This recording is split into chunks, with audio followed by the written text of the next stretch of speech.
लोकप्रिय prime time कार्यक्रम are पार मोहब्बत की दुकान का दावा करने वाली कांग्रेस पार्टी ने भारतीय जनता पार्टी पर नफरत के आरोप वाला बयान दे दिया है, और या फिर कहें तो बाण चल दिया है। सोनिया गांधी ने कहा है कि अलगाववाद, नफरत, कट्टरता और पक्षपात को बढ़ावा देने वाली शक्तियां देश पर हावी हो चुकी हैं और इन्हें सत्ता का पूरा समर्थन तक हासिल है। तो दूसरी ओर बीजेपी ने भी जोरदार पलटवार किया है और यूपीए के शासन को अराजकता और विभाजन की राजनीति वाला दौर बता डाला है। इसी बीच देश के गृह मंत्री अमित शाह ने भी कांग्रेस पर तीखा वार करते हुए कहा है कि कांग्रेस पार्टी ने आजादी के बाद से श्री राम जन्मभूमि के मसले को अटकाया, भटकाया और लटकाया। यानी कुल मिलाकर आज के सियासी सीन में एक तरफ मोहब्बत का बाजार है तो दूसरी ओर कांग्रेस को घेरने के लिए भारतीय जनता पार्टी का प्रभु श्री राम का दरबार वाला दांव है। लेकिन इसी बीच रामचरितमानस का विरोध करने वाले स्वामी प्रसाद मौर्य तो आपको याद ही होंगे, उन पे जूता चल गया है और जूता भी चला है अपने ही सम्मेलन में। लेकिन अखिलेश यादव का आरोप है कि यह सब भारतीय जनता पार्टी करवा रही है। तो आज इन तमाम मुद्दों पर होगी देश की सबसे बड़ी पॉलिटिकल बहस, मोहब्बत का बाजार या फिर राम का दरबार। आज का आर पार व्यूअर्स इसी विषय पर।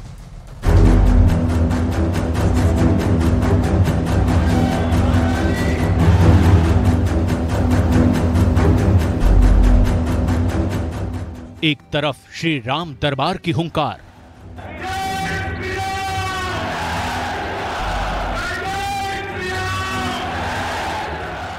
कांग्रेस पार्टी आजादी के बाद से राम जन्म के मसले को अटका रही थी, भटका रही थी, लटका रही थी और यूपी की 80 सीटें भारतीय जनता पार्टी की झोली में डालने के प्रण के साथ मुट्ठी भीजिए और प्रचंड आवाज से बोलिए भारत माता की।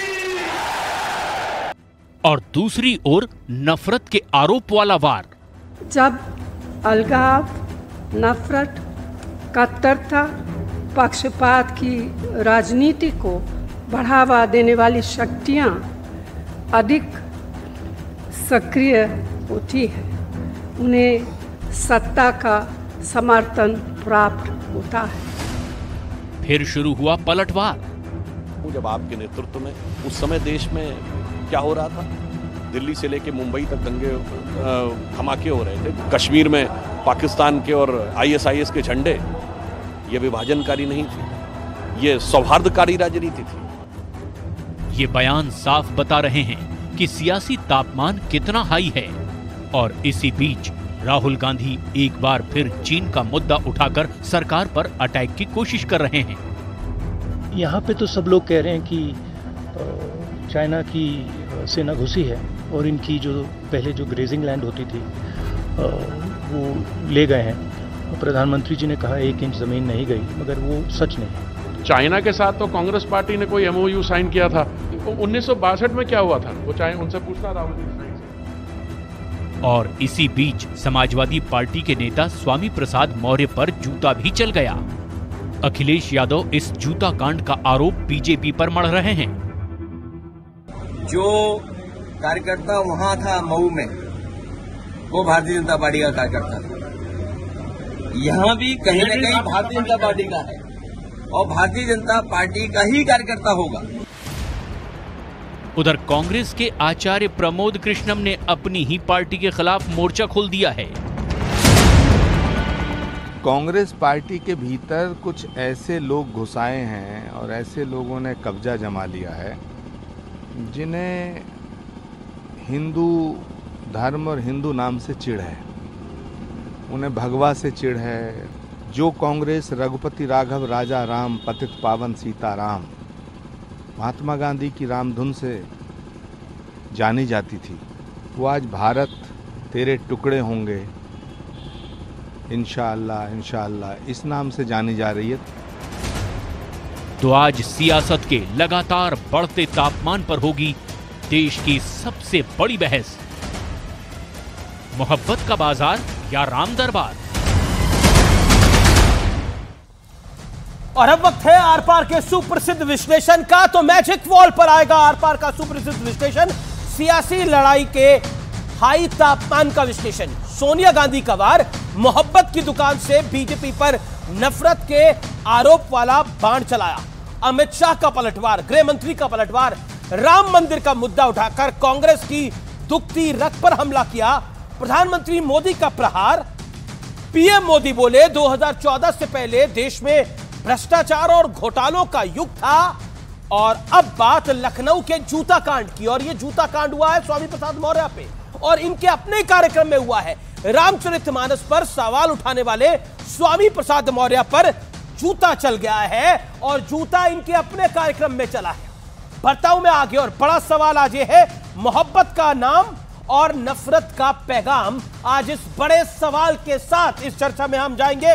मेरे साथ कौन कौन जुड़ रहा है? तो स्क्रीन पे मेरे साथ राधिका खेड़ा है, कांग्रेस पार्टी की प्रवक्ता, उनका अभिनंदन है जो कि छत्तीसगढ़ को भी देख रही हैं। मेरे साथ सुनील यादव है, उनका भी अभिनंदन है, प्रवक्ता है समाजवादी पार्टी के, फॉर्मर एमएलसी है। वारिस पठान है, फॉर्मर एमएलए है, प्रवक्ता है एआईएमआईएम के। मेरे साथ शुभ्रास्त्रा जुड़ेंगी जो कि जानी मानी लेखिका है, और मेरे साथ गौरव भाटिया है, प्रवक्ता है भारतीय जनता पार्टी के। मैं सीधा रुख करता हूं गौरव भाटिया आपका, और शुरुआत का 1 मिनट आपको देता हूं, फिर राधिका जी आपके पास आऊंगा। गौरव भाटिया, सवाल मेरा बड़ा सीधा है। सोनिया गांधी कह रही है कि भारतीय जनता पार्टी नफरत वाले सारे काम कर रही है, और सिर्फ काम ही नहीं कर रही, संरक्षण तक दे रही है।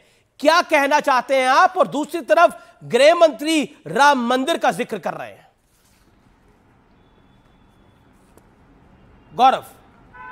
अभी जी देखिए, ये मायने नहीं रखता है कि सोनिया गांधी भारतीय जनता पार्टी के बारे में क्या कह रही हैं।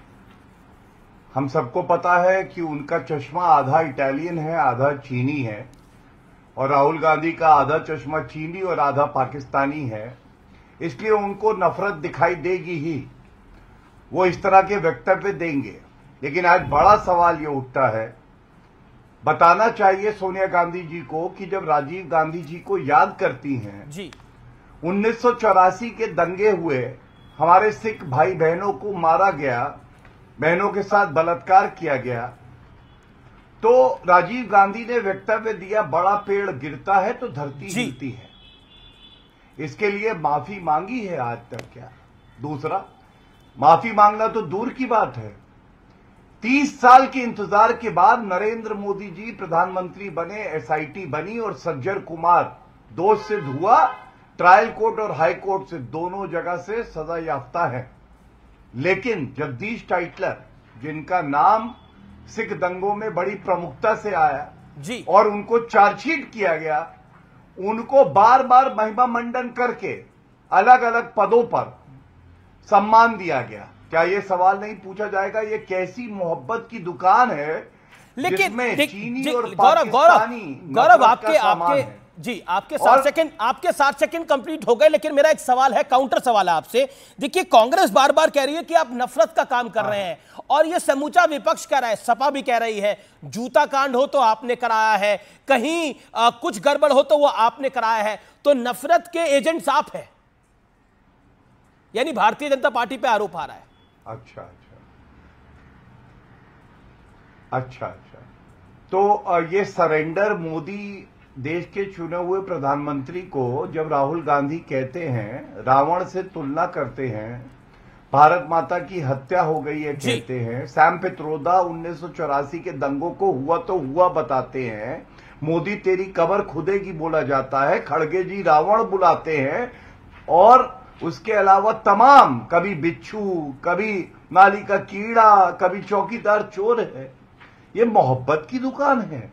तभी तो मैंने कहा राहुल गांधी की मोहब्बत की दुकान में चीनी नफरत का सामान है जी। मतलब नरेंद्र मोदी जी से नफरत करो, चीन से मोहब्बत करो, क्योंकि मैं अंत कर रहा हूं 10 सेकंड में, वो करार जो किया है चीन से party to party, Rahul Gandhi तब जो है हस्ताक्षर करते हैं, कांग्रेस की सरकार है, उसको सार्वजनिक क्यों नहीं करते? पता चल जाएगा। कहीं ऐसा तो नहीं है चीन से मोहब्बत की दुकान और भारत से नफरत की दुकान? यही तो मांग रहे हैं कि सार्वजनिक कर दो उसको। ठीक है, यू मेड योर पॉइंट। मैं सीधा राधिका खेड़ा का रुख करता हूं, कांग्रेस पार्टी की नेत्री हैं, प्रवक्ता हैं। राधिका खेड़ा, अमित शाह कह रहे हैं कि आप कुल मिलाकर कांग्रेस राम मंदिर के मुद्दे को भी लटकाती रही, भटकाती रही, और नफरत तो असल में आप फैलाते हैं। वोटर को श्रापित आप करते हैं, वोटर को गाली आप देते हैं। अमीश जी, हम सब सभ्य समाज में रहते हैं और सभ्य समाज की पहचान होती है यहाँ पे लोगों की उनकी शब्दावली अच्छी होनी चाहिए, मधुर होनी चाहिए, मीठी होनी चाहिए जी। लोकतांत्रिक व्यवस्था में विरोध होता है, होना भी चाहिए, यही लोकतंत्र की खूबसूरती है, विरोध बिल्कुल होना चाहिए। लेकिन किंतु जब कोई व्यक्ति अहंकार में आके अपनी भाषा की मर्यादा, अपनी जबान की मर्यादा भूल जाए तो वो बहुत गलत होता है। आप भी जानते हैं, अगर कीचड़ में पत्थर फेंका जाए तो कीचड़ ही उछलती है।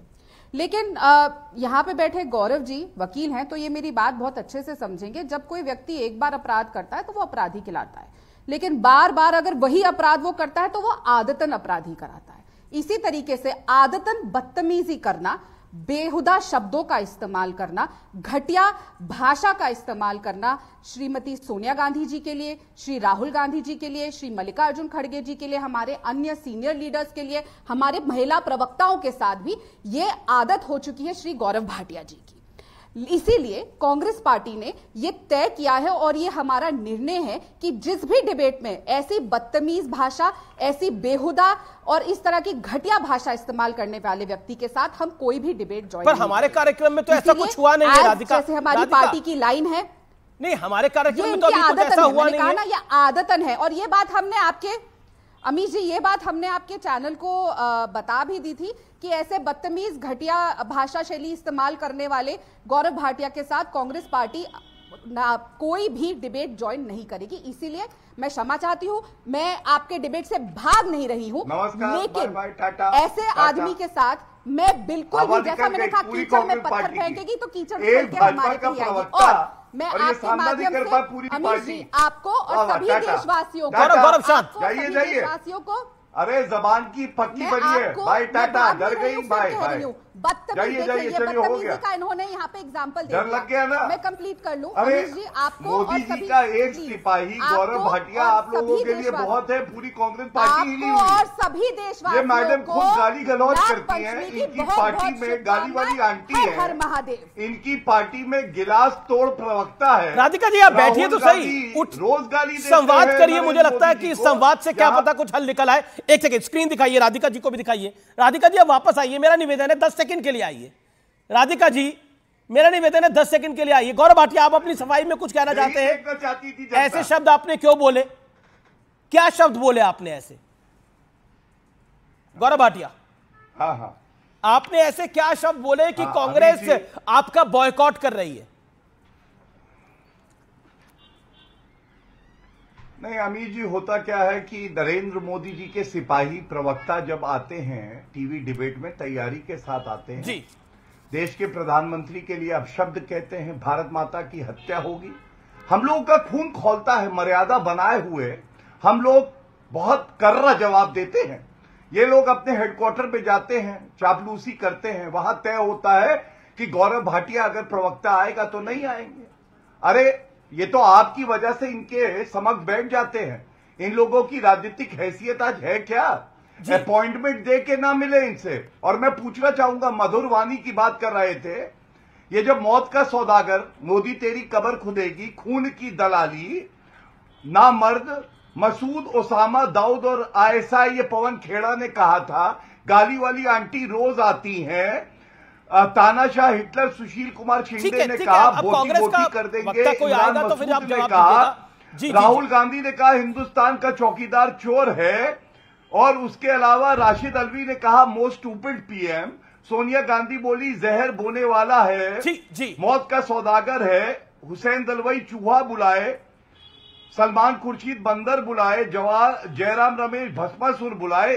ये मधुर वाणी थी। अमीर जी बताइए आप मुझे। जी देखिए, अब ये एक सवाल पूछा, उस ये दो पॉलिटिकल पार्टीज का मामला है, देश आप की लोग दलाली करें इसके ऊपर, भाग खड़ी हूं। जी, क्योंकि मेरे चैनल पे ये सब कुछ नहीं हुआ, जिस चैनल पे हुआ मुझे लगता है कि उससे सफाई लेनी चाहिए। मेरे कार्यक्रम में ऐसा नहीं हुआ। आपके चैनल पे नहीं हुआ, चौकीदार चोर है। नहीं, चौकीदार मेरा चोर है आपके मेरा चैनल नहीं, पे मैं ये कह रहा हूं कि आपका और मैं ये चौकीदार चोर 2018-19 में हुआ था। मैं आज की तारीख में मेरे चैनल पे ऐसा कुछ नहीं हुआ। महिला प्रवक्ताओं ने कैसे नहीं, मेरे चैनल पर ना आपने ऐसे शब्द बोले ना, उन्होंने ऐसे शब्द बोले, ये मेरा कहना है। गौरव विषय आप नहीं है। गौरव मेरा निवेदन है, विषय आप नहीं है।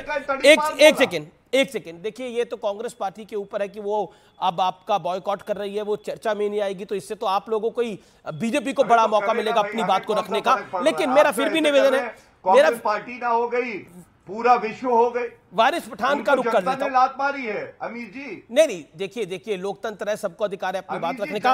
वारिस पठान, क्या भारतीय जनता पार्टी नफरत की दुकान चला रही है? क्योंकि आज अमित शाह ने साफ शब्दों में बोला कि राम मंदिर बनने जा रहा है और कांग्रेस पार्टी ने इसको लटकाया भी, अटकाया भी और भटकाया भी, और 80 की 80 यूपी की सीटें हमारी झोली में आएंगी। अमीश भाई, आपने बहुत छोटा अल्फाज यूज किया। क्या भारतीय जनता पार्टी नफरत की दुकान चला रही है? नहीं, नफरत का पूरा होलसेल का बाजार चला रहा है। नफरत की पूरी मोनोपोली की मार्केट ही उनके पास है। 9 साल में जितनी नफरत देश में फैली है, इतनी नफरत आजादी से लेके अब तक नहीं देखी है। ऐसा बुजुर्ग लोग भी बोलते हैं अमीश भाई। इतनी नफरत, और खास तौर से एक समुदाय मुसलमानों के प्रति तो इनने जैसे कि एक जंग छेड़ दी है। इनको हर चीज से हमारी नफरत, हमारे हिजाब से नफरत, खाने पीने से नफरत, घूमने फिरने से नफरत, पहनने के कपड़े से नफरत, सब चीज से नफरत। क्यों भाई इतनी नफरत फैलाने का? क्योंकि इनको अपनी राजनीति चमकाना है। इनको वही अपना जो एजेंडा है, गाय, गंगा, दंगा, मंदिर, मस्जिद, उसी की बुनियाद पे देश को लेकर जाना है, जिससे 200 से 350 तक पहुंच गया। मगर जनता जनार्दन है। और औरंगजेब की मजार पे तो आप भी जाते हैं। नूह के अंदर आप हमने एएसआई का प्रोटेक्टेड मॉन्यूमेंट है अमीश भाई, आप उसको डिक्लेयर कर दीजिए कि आज से वहां कोई नहीं जाएगा, तो हम लोग वहां पे नहीं जाएंगे। जो दरगाह पे जलाता था उसकी मजार पे जाके दरगाह पे जा सक, कब्र पे जाना सवाब है। अरे मैं बोल रहा हूं ना, एएसआई का प्रोटेक्टेड मॉन्यूमेंट है। मोदी जी को फोन करिए और बोलिए कि वहां से उसको हटा दे एएसआई का प्रोटेक्टेड मॉन्यूमेंट। अरे शहनाई वादक बिस्मिल्लाह खान की आपको जाना है तो उनकी मजार पर जाओ, आपको जाना है तो अब ये मेरे को पूछना, अब्दुल कलाम की मजार पर जाओ, आपको जहां जाना है वहां जाओ। मुझे किसकी मजार पे जाना है, मुझे किसकी दरगाह पे जाना है, ये अब मुझे क्या अमीश देवगन बताएंगे? क्यों नफरत फैलाते हो अमीश भाई? सुनो ना मेरी बात। औरंगजेब के पास जाके प्यार फैलाया जाता है? मैं इस सवाल पूछ रहा हूं, औरंगजेब की मजार पे जाकर क्या प्यार का मैसेज दिया जाता है? मैं सीधा सवाल पूछ रहा हूं आपसे। तो मैं बोल तो रहा हूं, डायरेक्ट जवाब दे रहा हूं आपको। आप कर दीजिए उसको एएसआई प्रोटेक्टेड मॉन्यूमेंट के, वहां कोई नहीं जा सकता तो नहीं जाएंगे। उससे ज्यादा मैं आपको क्या बोलूं? अब मैं जब आपको नूह की बात कर रहा हूं, जिसपे Punjab and Haryana high court ने बहुत तिक्की टिप्पणी की, ऑब्जर्वेशन किया है कि क्या वहां पर एथनिक क्लिंसिंग हो रहा है, तो कितनी बड़ी बात है। मुसलमानों के 750 घरों को तोड़ दिया, उजेड़ दिया, मेडिकल स्टोर को, मौलाना साद को मार दिया, बिना नोटिस दिए घरों को जला दिया। ठीक है, जवाब जरूरी है।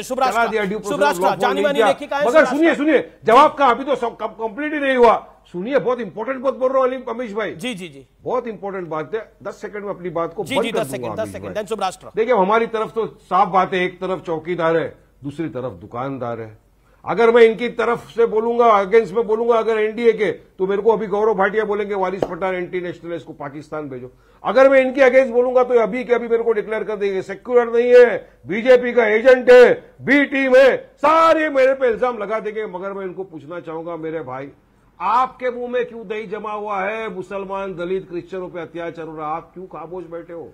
आप तो आवाज बुलंद करो ना। 90% मुसलमानों के वोट चाहिए, मगर जाके कमलनाथ जैसे इंसान जो एक्स सीएम रह चुके हैं, बाबा भागेश्वर की पैरों के अंदर जाके बैठ जाते और बोलते हैं 80% देश के अंदर हिंदू है तो ये हिंदू राष्ट्र है। और तमाम सेक्युलर के बड़े बड़े नेता है, सो कॉल्ड सेक्युलर पार्टी के नेता अमित भाई खामोश बैठे। सुनील यादव कुछ कहना चाह रहे हैं। सुनील यादव से सवाल पूछा गया। शुभराष्ट्र में आऊंगा आपके पास। सुनील यादव, आप सेकुलर बनते हैं, लेकिन आप उत्तर प्रदेश के अंदर आपको हर वोट भी चाहिए, लेकिन बात भी नहीं करनी है, ये वारिस पठान का आरोप है। देखिए अमीश जी, हम लोग सेकुलर बनते नहीं, हम लोग सेकुलर हैं। और आज जो आपने डिबेट का एजेंडा रखा है, वो दोनों बातें एक ही हैं। दोनों बातें आपने कोशिश की है कि वो अलग अलग हों। भगवान राम का दरबार और मोहब्बत की दुकान तो अलग अलग कहां हैं। भगवान राम के दरबार का मतलब ही है प्यार का दरबार। और देखिए, भारतीय जनता पार्टी भगवान राम के नाम पर क्या कर रही है? भगवान राम के नाम पर पीछे छिपने से आपका भ्रष्टाचार नहीं छिप जाएगा?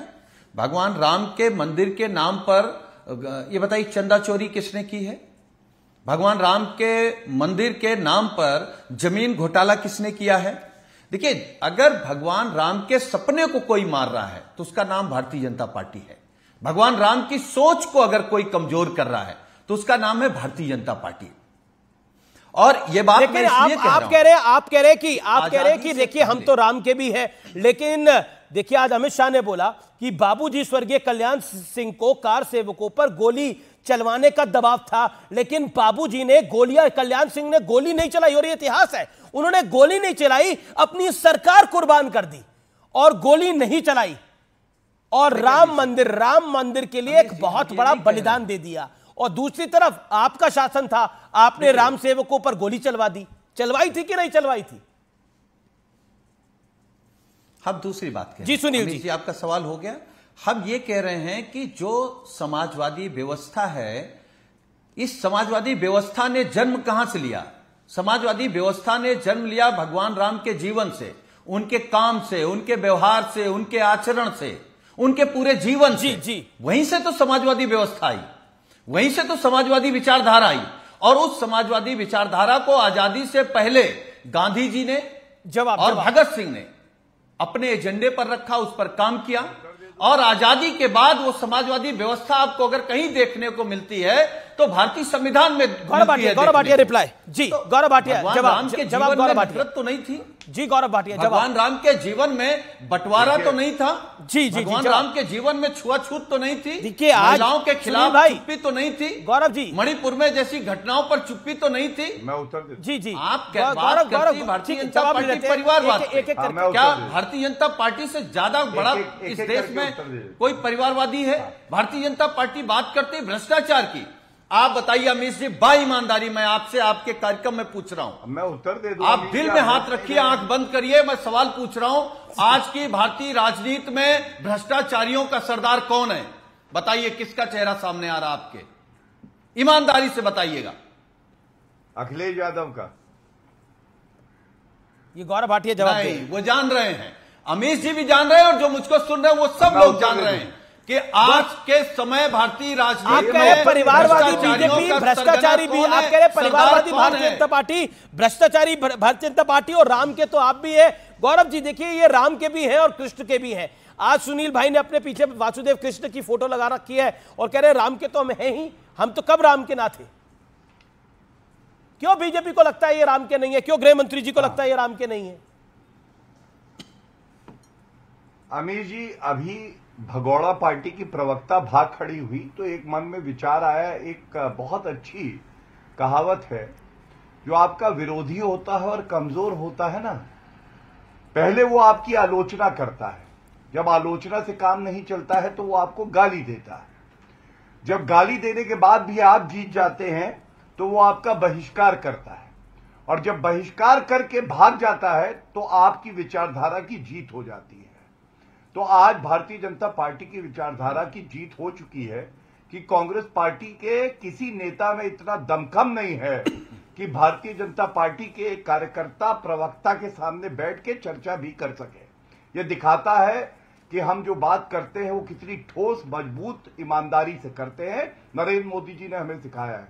अब सभा पे आते हैं।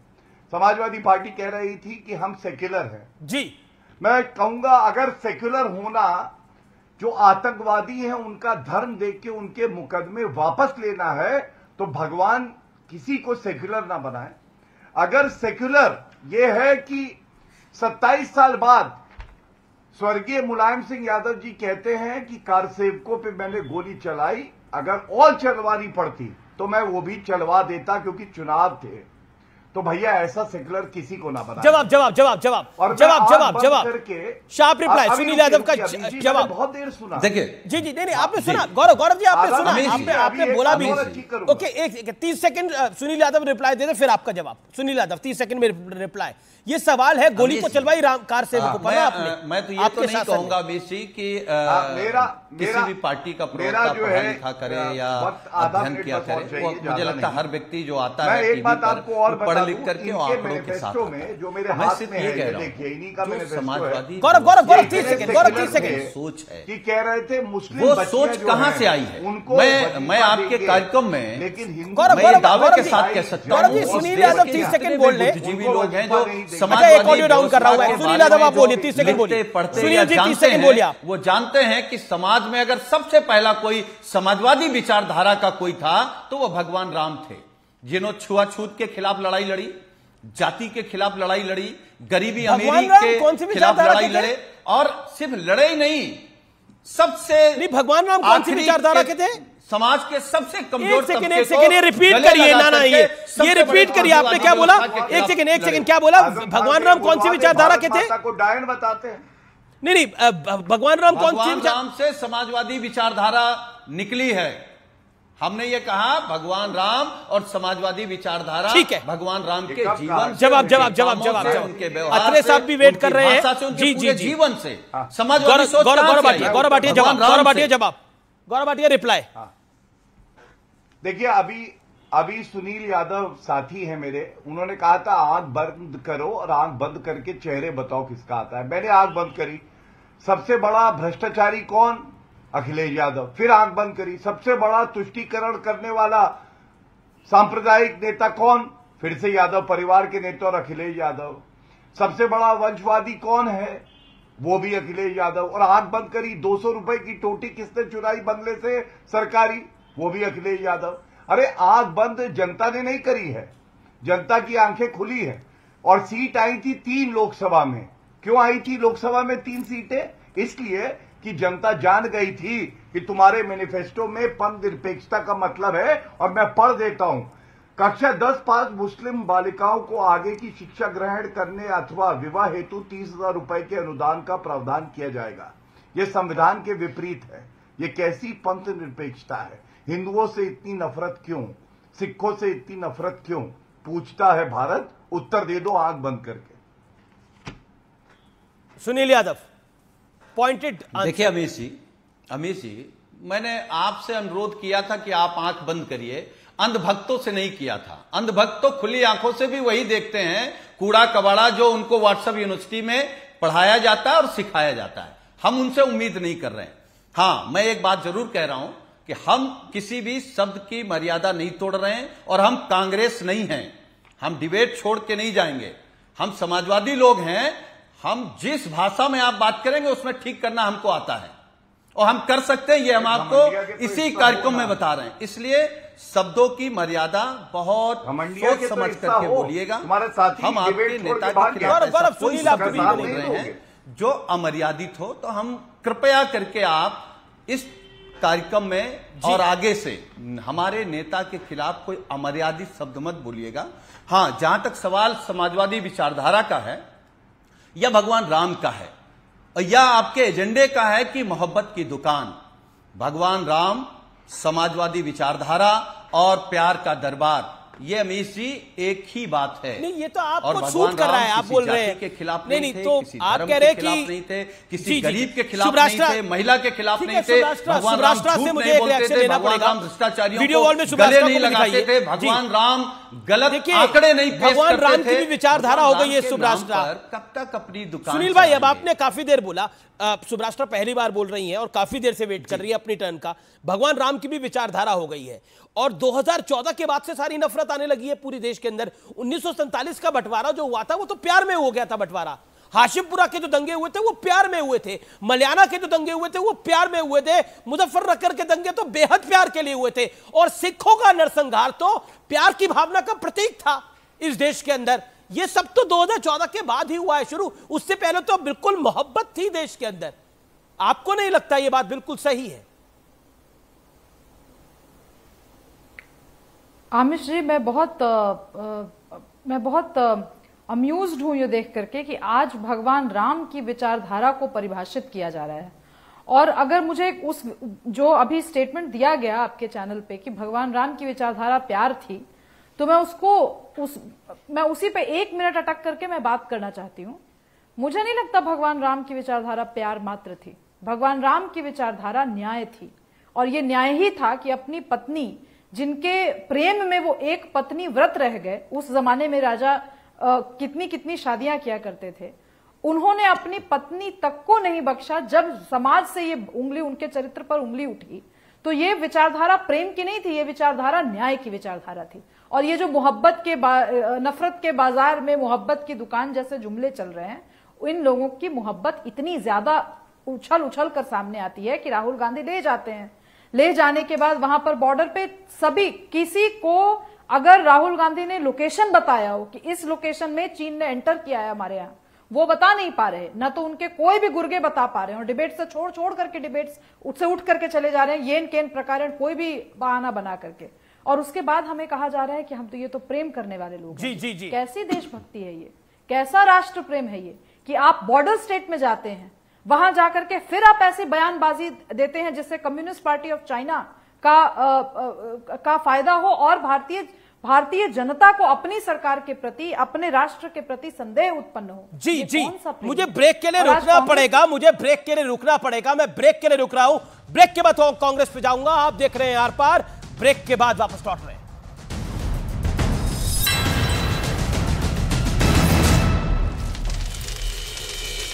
15 जुलाई को अंतरिक्ष यान को पृथ्वी की ओर बढ़ाने वाली पहली प्रक्रिया पूरी की, जबकि 1 अगस्त को चंद्रयान 3 को पृथ्वी की कक्षा से निकालकर चंद्रमा की कक्षा की ओर बढ़ाया गया, जिसके बाद चंद्रयान 5 अगस्त से 14 अगस्त के बीच चंद्रमा के अलग अलग ऑर्बिट को पार करते हुए चांद के 1000 किलोमीटर वाले कक्षा में प्रवेश किया। 16 अगस्त को कक्षाओं में बदलाव कर ये चंद्रमा के सबसे करीब 100 किलोमीटर वाले ऑर्बिट में स्थापित हुआ। 17 अगस्त को चंद्रयान 3 के प्रोपल्शन मॉड्यूल से लैंडर और रोवर अलग हो गए। लैंडर चंद्रमा की सतह की ओर आगे बढ़ रहा है, जबकि 18 और 20 अगस्त को लैंडर ने डी बूस्टिंग की प्रक्रिया पूरी की और ये चांद के बेहद करीब पहुंच गया। 23 अगस्त की शाम 6:04 पर विक्रम लैंडर चंद्रमा के दक्षिणी ध्रुव की सतह पर उतरेगा, जिसका पूरी दुनिया को बेसब्री से इंतजार है। उत्तराखंड के उत्तरकाशी में गंगोत्री हाईवे पर दर्दनाक सड़क हादसा हो गया, जिसमें 7 लोगों की मौत हो गई, जबकि कई यात्री घायल हुए। बस हादसा गंगोत्री हाईवे पर गंगनानी के पास हुआ। गंगोत्री धाम से यात्रियों से भरी बस आ रही थी, अचानक गंगानी के पास दुर्घटनाग्रस्त होकर खाई में जा गिरी। मौके पर पहुंची एनडीआरएफ और एसडीआरएफ की टीमों ने रेस्क्यू अभियान चलाया और सभी घायलों को खाई से बाहर निकाला। 7 जो लोग हैं जिनकी डेथ हो चुकी है, उनकी बॉडीज को रिकवर कर लिया गया है। बस में कुल 35 यात्री सवार थे, सभी यात्री गुजरात के रहने वाले हैं। बिहार के मुजफ्फरपुर में एक रेस्टोरेंट में सरेआम फायरिंग की गई, जिससे लोगों में खलबली मच गई। होटल में मौजूद ग्राहकों ने टेबल के नीचे छिपकर अपनी जान बचाई। अचानक हुई फायरिंग से लोग दहशत में आ गए और मेज की ओट में रेंगकर लोग बाहर निकले। पुलिस का दावा है कि रेस्टोरेंट मालिक को डराने के लिए घटना को अंजाम दिया गया। डराने के लिए उन्होंने ये घटना कारित की है, क्योंकि जो लोग यहाँ चला रहे थे, होटल रेस्टोरेंट के मालिक यहाँ चला रहे थे, जो लोग यहाँ पर बैठे थे, तो उनको भयभीत करने के लिए घटना कारित की गई। वारदात के वक्त होटल में करीब 50 लोग थे। पुलिस ने वारदात के वक्त होटल में मौजूद लोगों के बयान दर्ज कर लिए। बिहार में बढ़ते क्राइम ग्राफ पर बीजेपी नीतीश सरकार को लगातार कटघरे में खड़ा कर रही है। बीजेपी बिहार में कानून व्यवस्था पर सवाल उठा रही है। बीजेपी का कहना है कि नीतीश कुमार से अब बिहार नहीं संभल रहा। मुजफ्फरपुर में जबरदस्त फायरिंग हुई है रेस्टोरेंट के आसपास, शहर के बीचों बीच में। कहीं किसी शिक्षक की हत्या हो गई है। नीतीश बाबू आपसे बिहार नहीं संभल। वहीं बिहार विधानसभा में नेता प्रतिपक्ष का कहना है कि बिहार में जंगल राज है। उन्होंने कहा कि बिहार के मंत्री अपराधियों को संरक्षण दे रखे हैं। गुंडा माफिया राज स्थापित कर दिए हैं, बालू माफिया, जमीन माफिया, दारू माफिया, तो ये सरकार में बैठा लोग संरक्षित कर रहा है। कुछ दिन पहले बिहार में एक पत्रकार की भी हत्या हुई थी, जिसके बाद बिहार में बीजेपी नीतीश कुमार पर लगातार हमले कर रही है। बिहार के मोतिहारी में एक ठेकेदार को बदमाशों ने गोली मार दी, जिसके इलाज के दौरान मौत हो गई। वारदात को मोतिहारी के चकिया थाने के चंद कदम की दूरी पर अंजाम दिया गया। मोटरसाइकिल सवार 2 बदमाशों ने ठेकेदार राजीव यादव से पहले उनके घर का पता पूछा और सरेआम गोली मारकर फरार हो गए। घटना का सीसीटीवी फुटेज सामने आया, जिसमें साफ देखा जा सकता है कि मोटरसाइकिल से आए बदमाशों ने किस तरह से गोली मारी। गंभीर रूप से घायल राजीव को जब अस्पताल ले जाया जा रहा था, तो रास्ते में उसकी मौत हो गई। पुलिस ने घटनास्थल से 2 खोखा बरामद किया। पुलिस ने केस दर्ज कर मामले की जाँच शुरू कर दी। बिहार के बेगूसराय से हैरान कर देने वाला एक वीडियो सामने है। वहां कुछ लोगों ने हत्या के एक आरोपी के घर पर हमला बोल दिया और घर में रखे सामान को फेंक दिया, जिससे वहां हड़कंप मच गया। इस घटना को देख वहां सैकड़ों लोगों की भीड़ जमा हो गई। घटना की जानकारी मिलने के बाद भारी संख्या में पुलिस के जवान पहुंच गए। इसी दौरान उन लोगों की पुलिस के जवानों के साथ बहस हुई। हालांकि किसी तरह से मामले को शांत कराया गया। पुलिस के मुताबिक पार्किंग को लेकर दो पक्षों में गोलियां चल गई, जिसमें एक शख्स की मौत हो गई, 2 लोग घायल हो गए। दोनों के जो परिवार हैं वो आपस में पड़ोसी हैं और एक पिकअप की पार्किंग को लेके घर के सामने वहाँ पे बहस शुरू हुई। पुलिस ने इस मामले में एक महिला को गिरफ्तार कर लिया, जबकि बाकी आरोपियों की तलाश के लिए टीम गठित की गई। उत्तर प्रदेश के प्रयागराज में हत्या का हैरान कर देने वाला मामला सामने। एक शख्स ने लड़की की धारदार हथियार से हत्या कर दी और उसके बाद चेहरे को तेजाब से जला दिया। हत्या का ये पूरा मामला फूलपुर थाना क्षेत्र का है। पुलिस ने आरोपी को गिरफ्तार कर लिया। दरअसल पूरा मामला फूलपुर थाना क्षेत्र के मेलहन गांव के एक बस्ती का है। गांव में 16 साल की एक लड़की 16 अगस्त से लापता थी। काफी खोजबीन के बाद जब उसका कोई पता नहीं चला, तब परिजनों ने फूलपुर थाने में लापता होने का मामला दर्ज कराया, जिसके बाद शनिवार को शव बरामद हुआ। पुलिस का दावा है कि आरोपी ने अपना जुर्म भी कबूल कर लिया। साथ ही पुलिस ने आरोपी की निशानदेही पर हथियार बरामद कर लिया। इधर उत्तर प्रदेश के आजमगढ़ से हैरान कर देने वाला एक वीडियो सामने है। वहां एक कार और एक मोटरसाइकिल की टक्कर हो गई, जिसके बाद गुस्साए लोगों ने जमकर हंगामा किया और कार में जमकर तोड़फोड़ की। इस घटना का जो वीडियो सामने आया उसमें कुछ लोग कार के दरवाजे को तोड़ते हुए नजर आए। यही नहीं, कुछ लोगों ने उस कार के शीशे भी तोड़ दिए। लोगों ने आरोप लगाया कि उस कार ड्राइवर ने कार को रोकने की बजाय कई किलोमीटर तक उस मोटरसाइकिल को घसीटते ले गया, जिससे वहां लोगों का गुस्सा भड़क गया और जमकर तोड़फोड़ की। घटना की जानकारी मिलने के बाद पुलिस पहुंच गई, जिसके बाद मामले को शांत कराया गया। पुलिस ने 2 गुटों के खिलाफ केस दर्ज किया और आरोपियों की तलाश शुरू कर दी। कार और मोटरसाइकिल का एक्सीडेंट हुआ, जिससे मोटरसाइकिल सवार के पैर में चोट आई। पुलिस ने 2 गुटों के खिलाफ केस दर्ज किया और आरोपियों की तलाश शुरू कर दी। और इसी बीच उत्तर प्रदेश के प्रयागराज से हैरान कर देने वाला एक वीडियो सामने है। वहाँ ट्रेन के एक टीटी और जीआरपी जवानों के बीच जमकर मारपीट हुई। आरोप है कि जीआरपी के जवान बिना टिकट के यात्रा कर रहे थे और जब ट्रेन के टीटी ने उन लोगों से टिकट मांगा तो उन लोगों के बीच मारपीट शुरू हो गई। इस घटना का जो वीडियो सामने आया उसमें ट्रेन के टीटी और जीआरपी के जवानों के साथ बहस होती नजर आई। देखते ही देखते मामला इतना बिगड़ गया कि जीआरपी के कुछ जवानों ने उस टीटी का कॉलर पकड़ लिया, जिसके बाद वहां धक्का मुक्की शुरू हो गई। हालांकि वहां रेलवे के कई अधिकारी मौजूद थे जो मामले को शांत कराने की कोशिश करते दिखे, लेकिन कोई मानने को तैयार नहीं हुआ। इस तरह की घटना में जो भी शामिल हैं, जो भी दोषी हैं, उनके विरुद्ध कठोर से कठोर कार्रवाई की जाए। घटना की जानकारी मिलने के बाद रेल पुलिस अधीक्षक ने दारोगा समेत पूरी टीम को सस्पेंड कर दिया। साथ ही इस मामले की जांच के लिए टीम भी गठित की गई। राजस्थान के टोंक से हैरान कर देने वाला एक वीडियो आया। वहां रोडवेज बस के 2 ड्राइवर आपस में भिड़ गए। जानकारी के मुताबिक दोनों का झगड़ा सामान के पैसे को लेकर हुआ और देखते ही देखते बात इतनी बढ़ गई कि दोनों के बीच लात घूंसे चलने लगे। इस घटना का जो वीडियो सामने है उसमें दोनों ड्राइवरों के बीच बहस होती दिखाई दी।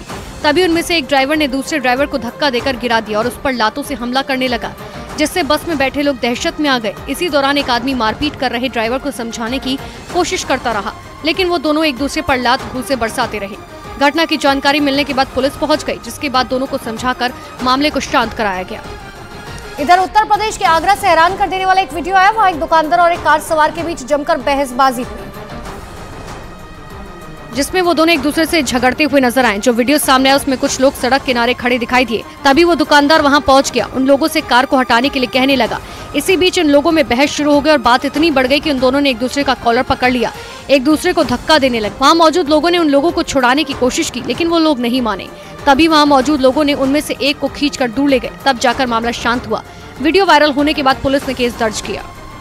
इधर उत्तर प्रदेश के आगरा से हैरान कर देने वाला एक वीडियो आया। वहाँ 2 लड़के मामूली बात को लेकर आपस में भिड़ गए। बाद में इस वीडियो को सोशल मीडिया पर दरअसल ये वीडियो वायरल हो गया, जिसमें वो दोनों लड़के एक दूसरे पर लात घूंसों से हमला करते नजर आए। इस घटना का जो वीडियो सामने आया उसमें दोनों एक दूसरे का कॉलर पकड़कर मारपीट करते दिखे। इस घटना से हड़कंप मच गया, कई लोग वहां जमा हो गए। हालांकि वहां मौजूद लोगों ने उन लोगों को छुड़ाने की बजाय खड़े होकर तमाशा देखते रहे। वो दोनों लड़के आपस में लड़ते रहे। दोनों एक दूसरे पर ऐसे हमला कर रहे थे कि वो दोनों खून के प्यासे हों। घटना की जानकारी मिलने के बाद पुलिस पहुंच गई, जिससे वो दोनों डर गए और वहां से फरार हो गए। पुलिस के मुताबिक दोनों लड़के शराब के नशे में धुत थे। उत्तर प्रदेश के बरेली में एक आदमी को सांप के साथ खेलना महंगा पड़ गया। बताया गया कि उस आदमी की सांप के काटने से मौत हो गई, जिसमें बरेली के नवाबगंज इलाके का रहने वाला जक्का नाम का वो आदमी जहरीले कोबरा सांप के साथ खेलता हुआ दिखाई दिया। उस वीडियो में उसने एक हाथ में 2 सांपों को पकड़ रखा था, जबकि एक और सांप उसके पैर के पास दिखाई दिया, जिसे उसने दूसरे हाथ से पकड़ लिया। फिर एक सांप को उछाल कर फेंक दिया। वो सांप वहीं पास में खेल रहे एक बच्चे के पास गिरा। फिर वो बच्चा भी उस सांप के साथ खेलता हुआ दिखाई दिया। बताया गया कि इसी दौरान उनमें कोबरा सांप ने जक्कन को काट लिया, जिसके बाद उसके शरीर में सांप का जहर फैलने से उसकी मौत हो गई। और इसी बीच उत्तर प्रदेश के रायबरेली से हैरान कर देने वाला एक वीडियो है जिसमें एक बंदर मोटरसाइकिल के पहिए में फंस गया, जिससे वहां पर हड़कंप मच गया और मोटरसाइकिल के आगे वाले पहिए में फंसे उस बंदर की जान बचाने के लिए रेस्क्यू करना पड़ा। लोगों ने उस मोटरसाइकिल के पहिए को एक मिस्त्री की मदद से खुलवाया और उसमें फंसे उस बंदर की जान बचाई। इस दौरान वहां लोगों की भारी भीड़ जुट गई। बताया गया कि सड़क पार करते समय वो बंदर अचानक से उस मोटरसाइकिल से टकराया और भागने के चक्कर में उसके पहिए में फंस गया। काफी कोशिश के बाद उस बंदर की जान तो बच गई, लेकिन इस हादसे में वो बुरी तरह से जख्मी हो गया। उसके पीछे के दोनों पैरों ने काम करना बंद कर दिया। इधर उत्तर प्रदेश पुलिस ने उन्नाव में एक भूमाफिया के खिलाफ बड़ी कार्रवाई करते हुए उसकी करोड़ों रुपए की संपत्ति को जब्त कर लिया, जिसके लिए उन्नाव पुलिस ने डॉक्टर नसीम अहमद नाम के उस भूमाफिया की उस जमीन पर ढोल बजवाकर कुर्की की कार्रवाई का ऐलान किया। इसके बाद गंगा घाट इलाके में उसके आलीशान घर को और कई बीघा अवैध जमीन को जब्त कर लिया। पुलिस ने बताया कि उसके खिलाफ ये कार्रवाई गैंगस्टर एक्ट के तहत की गई, जिसमें उस पर जिले में कई जमीनों पर अवैध रूप से कब्जा करने का आरोप लगा। इस कार्रवाई में उस भूमाफिया की 90 करोड़ से ज्यादा की जमीन और मकान को कुर्क किया गया। जिस समय पुलिस वहां कुर्की की कार्रवाई के लिए पहुंची तो आसपास के लोगों की भारी भीड़ वहां खड़ी नजर आई। इस दौरान कई लोग मोबाइल कैमरे में भूमाफिया के खिलाफ हो रही कार्रवाई का वीडियो बनाते दिखे। इधर हरिद्वार में श्री राम जन्मभूमि मंदिर निर्माण ट्रस्ट के महासचिव चंपत राय साधु संतों से मिलने पहुंचे। इस दौरान उनके साथ विश्व हिंदू परिषद के भी कई नेता मौजूद रहे।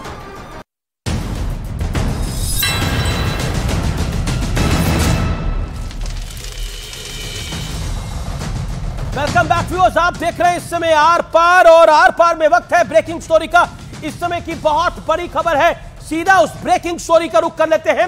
इस समय की ब्रेकिंग स्टोरी है आचार्य प्रमोद कृष्णम का बहुत बड़ा स्टेटमेंट है। कांग्रेस पे सीधा निशाना साधा है, कांग्रेस हिंदू विरोधियों के साथ है।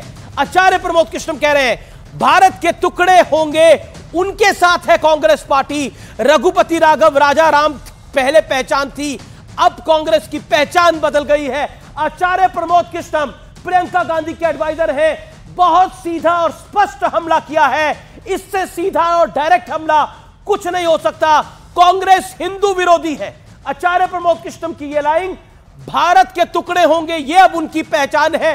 कन्हैया कुमार को कांग्रेस वर्किंग कमेटी में जगह मिली है और कल गंभीर सवाल खड़े हुए हैं। आचार्य प्रमोद कृष्णम को सीडब्ल्यूसी में जगह नहीं मिली है। एक अकेले हिंदू संत है आचार्य प्रमोद कृष्णम कांग्रेस पार्टी के, उनकी ये बहुत बड़ी स्टेटमेंट है। मैं सीधा अनुज अत्रे का रुख करता हूं जो कांग्रेस के नेता है। अनुज अत्रे को स्क्रीन पे लेके आइए। अनुज अत्रे, क्या कहना चाहते हैं आप? आचार्य प्रमोद कृष्णम का ये डायरेक्ट अटैक है कांग्रेस पार्टी पर कि हिंदू विरोधी हैं आप लोग। देखिए, मुझे लगता है आचार्य प्रमोद कृष्णन को जो गोडसे के जो पक्षधर हैं, जो गोडसे की पूजा करने वाले हैं, उनसे पूछने की हिम्मत दिखानी चाहिए। कांग्रेस पे सवाल नहीं करना चाहिए। कांग्रेस तो आज भी गांधीवादी सोच के लोग हैं और उस गांधी को मानते हैं कि जिनके अंतिम समय में जिनके अंतिम शब्द हे राम थे। रघुपति राघव राजा राम का रोज पाठ किया करते थे और आज भी हम लोग उसी परंपरा को मानने वाले हैं। देखिए, देश में भारतीय जनता पार्टी के शासन में इस समय धर्म का धंधा चल रहा है और अफसोस इस बात का है कि पढ़ा लिखा भी अंधा हो रहा है। तो यहाँ पर हमारा ये कहना है कि तो आचार्य प्रमोद कृष्णम, देखिए अनुज भाई, all due respective, Acharya Pramod Krishnam अंधे हो गए हैं या उनके ज्ञान के चक्षु अब खुले हैं? उनका कहना है कि कांग्रेस भारत तेरे टुकड़े होंगे इंशाअल्लाह इंशाअल्लाह उनके साथ है। और कन्हैया कुमार को तो कांग्रेस ने लिया ही है और सिर्फ लिया नहीं है, सीडब्ल्यूसी में उसको जगह भी दी है। पहले रघुपति राघव राजा राम पहचान थी, हम तो गांधी अभी भी वही पहचान है। आप जाइए देखिए, लेकिन गोडसे की पहचान वाले कौन है? आज आचार्य प्रमोद कृष्णन को भाजपा से सवाल करना चाहिए, लेकिन वो कांग्रेस में रहकर के कांग्रेस के ऊपर सवाल उठा रहे हैं। तो ये बड़ी दुर्भाग्य की बात है, बहुत पीड़ा की बात है। इसका जवाब उनको देना चाहिए और मुझे उम्मीद है शीर्ष नेतृत्व उनसे जरूर इस बात का सवाल जवाब करेगा कि ऐसा आखिर उन्होंने क्यों बोला। लेकिन हम तो आज भी आज देश में नफरत फैलाने वालों की बात होनी चाहिए, नफरत की दुकान बंद होनी चाहिए। राहुल गांधी जी तो कहते हैं हम तो मोहब्बत की दुकान जगह जगह खोलनी, क्योंकि देश में नफरत का व्यापार फैलाया जा रहा है। बिकती तो हर कोई खरीद लेता, लेकिन मोहब्बत तो दिलों में होती है। दुकानों में बिकती तो हर कोई खरीद लेता, सबको मोहब्बत हो जाती है। दिलों ये जब बड़ी डिटेल की बात है। तो किसी दिन मोहब्बत पे अच्छे से चर्चा करेंगे। सुब्राष्ट्रा, मोहब्बत दुकानों में बिकने लगी है और आचार्य प्रमोद, गौरव भाटिया मैं आपको मौका दूंगा। आचार्य प्रमोद कृष्णम ने बड़ा अटैक करा है और अनुज अत्रे कांग्रेस के नेता कह रहे हैं कि लोग अंधे हो गए हैं। नहीं, मैं तो अनुज जी से प्रतिप्रश्न पूछ रही हूँ कि आपकी जो प्यार की दुकान है वहां प्रेम किस तरीके से बिक रहा है? क्या आप अपने ही पार्टी के लोगों में प्रेम बांट नहीं पा रहे हैं? वही आपके ग्राहक नहीं है तो बाहर भारतीय जनता खाक आपकी ग्राहक बनेगी। आचार्य प्रमोद कृष्णन ने जो प्रश्न उठाए, आचार्य प्रमोद कृष्णन जी का मैं भी ट्विटर टाइमलाइन देख रही हूं, उनसे तीखी बहसें हुई है मेरी। ऐसा नहीं है कि हर पॉइंट पे हम अग्री करते, किसी पॉइंट पे इनफैक्ट हम अग्री नहीं करते, लेकिन जो उन्होंने कहा है वो गलत नहीं कहा है। जिस कांग्रेस पार्टी की विचारधारा कभी भी इतनी रैपिडली कम्युनल नहीं रही कभी भी, वो कांग्रेस पार्टी आज जिस तरीके की भाषा में बात करती है, जिस विचारधारा का समर्थन कर रही है और जिन विचारधारा के लोगों के द्वारा हाईजैक हो गया है कांग्रेस का एजेंडा, उस पे सवाल इनके अपने आंतरिक लोग लगा रहे हैं। इस पे आत्मावलोकन करने के बजाय प्रतिप्रश्न अगर अपने ही लोगों से नहीं कर पा रहे ये, तो मैं इसमें क्या कहूं? कौन ग्राहक, कौन खरीदार, कैसी दुकान? मुझे तो लगता है ऊंची दुकान फीके पकवान वाला हाल है। प्रेम, सही बात है आपकी बिल्कुल आमिर जी कि प्रेम बाजार में खरीदने वाली वस्तु नहीं है, लेकिन आप देखिए ये जिस मेंटालिटी से बात करते हैं, ये एक्चुअली ये भारतीय परंपरा और भारतीय विचारधारा से जुड़े हुए लोग हैं ही नहीं। जी। ये वेस्टर्न की, शायद इटली की कंज्यूमरिस्ट विचारधारा से परिपक्व लोग हैं, इनको हर चीज में कंज्यूमरिज्म। अनुज ये बड़ा आरोप है कांग्रेस पार्टी पर। मैं वारिस पठान और गौरव भाटिया आपके पास भी आऊंगा, लेकिन ये बड़ा आरोप है कि आप लोग हिंदू विरोधी हो गए हैं, ये आचार्य प्रमोद कृष्णन कह रहे हैं।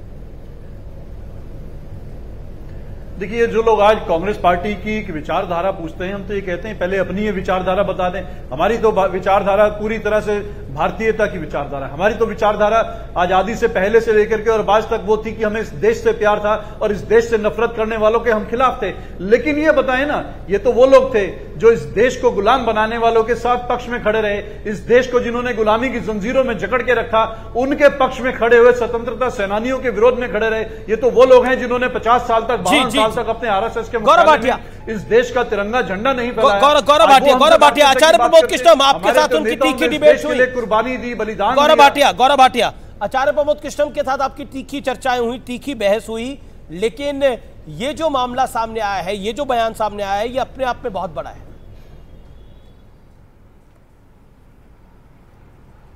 अमीर जी, केवल बड़ा नहीं है, ये सच्चाई है। देखिए, चाटुकारों की छोड़ दीजिए जो कांग्रेस पार्टी में है, वहां पे सूरज का अगर प्रकाश भी आएगा तो वो आंखें बंद कर लेंगे अगर राहुल गांधी कहेंगे अंधेरा है। अब याद करिए, 1 माह पहले आचार्य प्रमोद कृष्णन जी ने एक और बात कही थी। उन्होंने कहा था कोई बुझा हुआ चिराग श्री नरेंद्र मोदी जी और अमित शाह जी को नहीं हरा सकता है, और ऐसा ही व्यक्ति हरा सकता है जिसमें ऊर्जा हो, और वो प्रियंका वाड्रा गांधी की बात कर रहे थे। अब खुले में उन्होंने कह दिया है कि राहुल गांधी दगा हुआ कारतूस है, ये वो रॉकेट है जो लॉन्च होता नहीं है, इसलिए उन्होंने प्रियंका वाड्रा की बात करी है। और मैं इतना ही कहूंगा, ये तो पूरी कांग्रेस पार्टी जानती है कि राहुल गांधी में क्षमता नहीं है, और आज कांग्रेस पार्टी ने भी स्वीकारा है कि राहुल गांधी में दमखम नहीं है कि वो कांग्रेस पार्टी को नेतृत्व दे सके। मैं सुन रहा था कांग्रेस के प्रवक्ता गॉडसे और गांधी पे ज्ञान दे रहे थे। महात्मा गांधी जी की जो सीख है वो आचरण में आपने नहीं उतारी, केवल गांधी जी का नाम चुरा लिया। असली में तो आप गांधी हैं, गांधी, GHANDY। आप गांधी क्यों बन गए नाम से? और गॉडसे की बात करते हैं तो मैं आपको दिखाता हूं, ये तस्वीर देखिए, ये बाबूलाल चौरसिया की है, मध्य प्रदेश में कमलनाथ जी की उपस्थिति में। ये गॉडसे पूजन करता है, गॉडसे का भक्त है, उसको कांग्रेस पार्टी ज्वाइन करवा देते हैं। अब आप मुझे बताइए, आपने नाम रखा गांधी का, आचरण आपका है गॉडसे का, पूजनीय आपके लिए गॉडसे है, और आप राहुल गांधी के कमरे में चले जाइएगा अमीर जी अगर कभी मौका लगे। कोई बड़ी बात नहीं है कि राहुल गांधी भी गॉडसे की पूजा कर रहा हो। वारिस पठान, उसका कोई लेना देना नहीं। वारिस अगर लेना देना होता तो महात्मा गांधी जी का जो गांधी सरनेम है, जो इतना पवित्र और पावन है, उसको चुरा के अपना गांधी कैसे बना दिया? क्या देश को ये जानने का गौरव, यू मेड योर पॉइंट। क्या ये हम पूछ नहीं सकते? वारिस पठान, हाँ, अमीश भाई मैं सुन रहा था, अमीश भाई एक लाइटर वेन के अंदर कुछ बोलना चाहूंगा कि अभी जैसे कि एक प्रवक्ता कोई थे उठ के चले गए, बोले बॉयकॉट कर रहे हैं। फर्ज करो कि अगर और सबने बॉयकॉट कर दिया तो क्या आप और गौरव भाटिया दोनों अकेले बैठ के चर्चा करेंगे? क्या डिशुम होगा? कौन किसकी तरफ से बोलेगा? गौरव भाटिया क्या बीजेपी की तरफ से बोलेंगे, आप सेक्युलर की तरफ से बोलेंगे? क्या करेंगे दोनों एक साथ बैठ के गालियां देंगे? थोड़ा सा सुधर जाना चाहिए। मेरा सिर्फ इतना बोला, थोड़ा सुधर जाना चाहिए। अब बात नंबर 2, ये इंपॉर्टेंट बात ये आप भी बॉयकॉट करोगे बारिश भाई, आप तो ऐसी बात है, आपने तो कहा था 15 करोड़ है, 100 करोड़ भाई है, हमने तो तब भी बॉयकॉट नहीं किया। अपनी विचारधारा की ताकत से हराया। ये देखो गौरव भाई, हाँ अमीश भाई सुनिए, ये सुन रहा था मैं सबकी बात, तो ऐसा लग रहा है पूरे देश के अंदर कौन बड़ा हिंदू उसकी होड़ लगी है। देखिए बीजेपी तो सबको पता है, वो तो हिंदुत्व के रास्ते पे चल रही है, मगर यहाँ भी तो देखिए ना। एक सेकंड गौरव वारिस पठान को बोलने दीजिए ना, वो आपके बीच में नहीं बोले। Let him make his point ji. तो अगर सब इनकी बात करेंगे तो हमारी आवाज कौन उठाएगा, कौन खड़ा रहेगा वारिस पठान के लिए अमीश भाई? और हम जब बात करते हैं माइनॉरिटी की, हम जब बात करते हैं मुसलमान दलित भाइयों की, तो हम पे ये सो कॉल्ड सेकुलर पार्टी इल्जाम क्यों लगाती है फिर? जी आप बोलिए ना, चलिए आप बोलिए कि ये हिंदू राष्ट्र नहीं है जी, आप डिफाई करिए कमलनाथ को, आप बोलिए कि कमलनाथ ने जो कहा रॉन्ग था, मगर क्यों नहीं बोलते? राहुल गांधी खामोश है, कांग्रेस के वरिष्ठ नेता रोज खामोशी के साथ चुपचाप बैठ के सुन रहे हैं। वहां दिग्विजय सिंह अनाप शनाप बकरे पहले बोल रहे थे बजरंग दल को बैंड कर देंगे, उसके बाद दिग्विजय सिंह बोलने लगे बजरंग दल में अच्छे लोग हैं। अरे कौन अच्छा है? मोनू मनेसर अच्छा है बजरंग दल का, बिट्टू बजरंगी अच्छा है बजरंग दल का, क्यों आप नहीं पकड़ते मोनू मनेसर को? गहलोत सरकार नासिर जुनैद की हत्या कर जाती है, जला दिया जाता है, तो उनके घर वालों को 5-5 लाख रुपया इनाम, 5-5 लेकिन आप काली कांग्रेस को कोस रहे हैं। यहाँ सुनील यादव एक सेकंड वारिस भाई सुनील यादव भी वासुदेव कृष्ण का पोस्टर लगाकर पीछे खड़े हैं और कह रहे हैं भगवान राम के साथ तो हम है ही। वही तो बोल रहा हूं, यही तो सब दुनिया देख रही है। अरे तो मुसलमानों ने आपको रिकॉर्ड तोड़ वोट दिए समाजवादी को इस बार यूपी में, क्या कर रहे हो आप? आजम खान बेचारे कहां हैं? उनका तो पुरसा ने हाल ही आपने छोड़ दिया। आपके बेचारे एमएलए को स्टेजों से उतार दिया जाता है, चलो हटो, मगर वोट लेकर ऐसा क्यों करना? क्यों खामोश बैठे? चलिए नूप अकील यादव ने क्या बोला, चलिए बताइए मेरे को।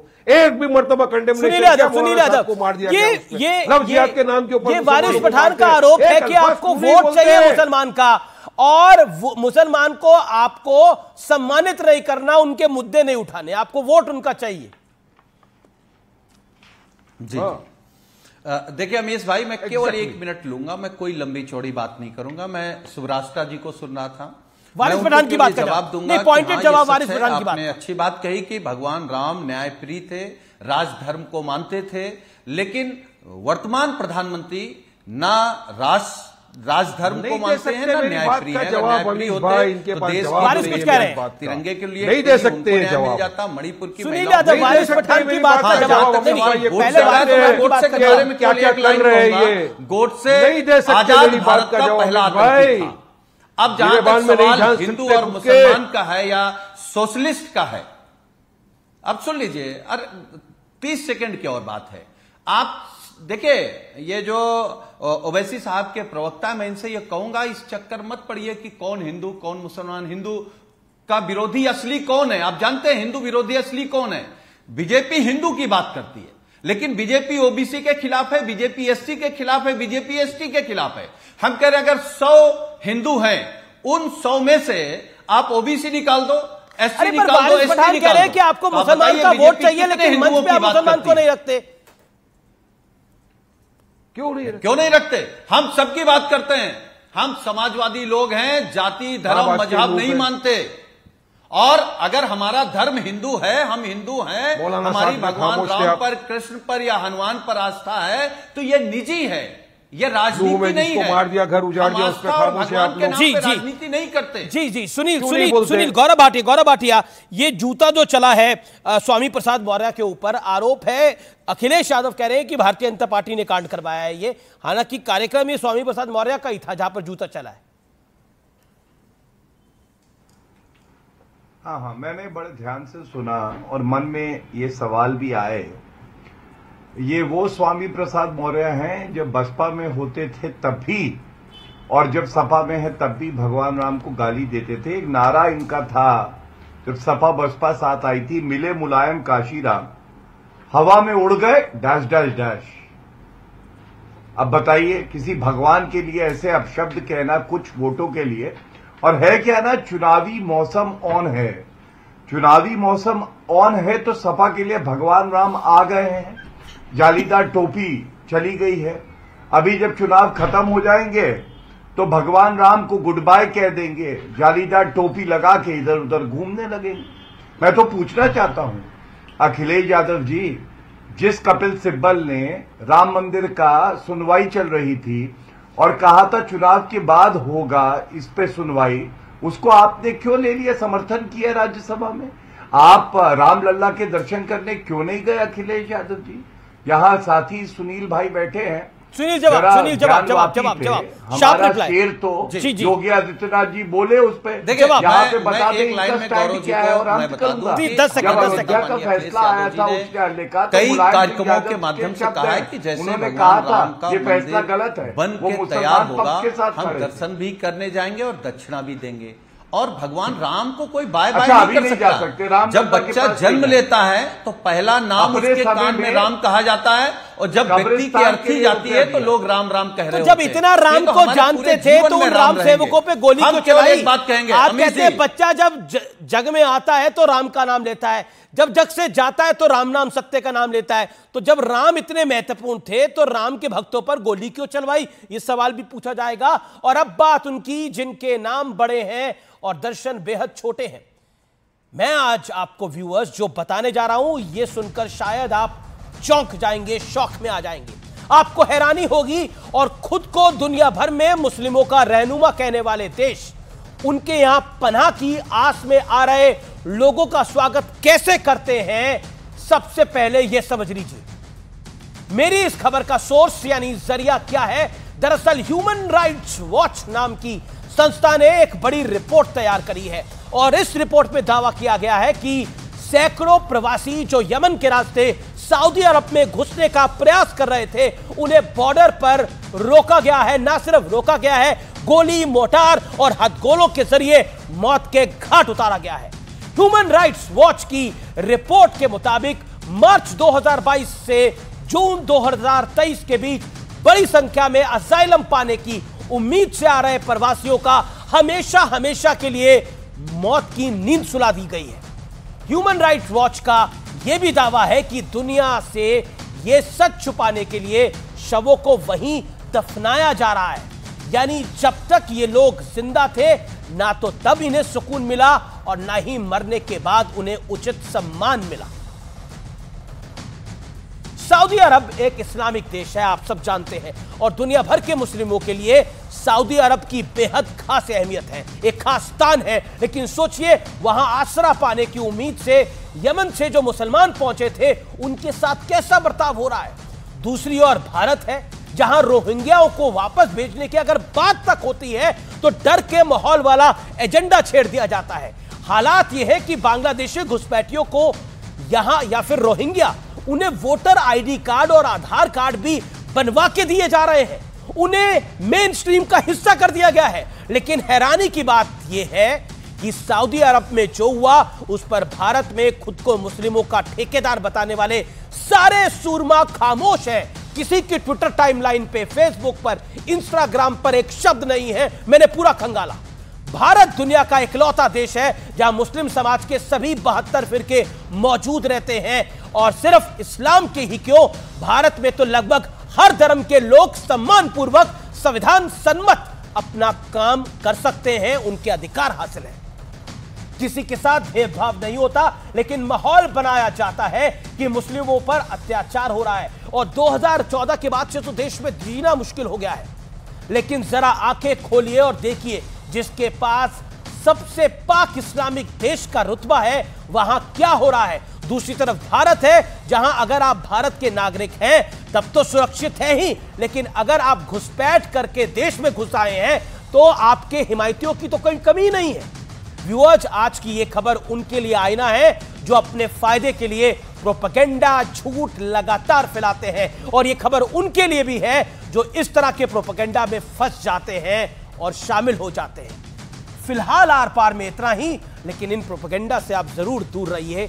नमस्कार। नमस्कार। देश नहीं झुकने देंगे में बहुत बहुत स्वागत आप सभी का। मैं हूं आपके साथ अमन चोपड़ा। देश नहीं झुकने देंगे में आज खबरों का मेन्यू कार्ड एक बार जल्दी से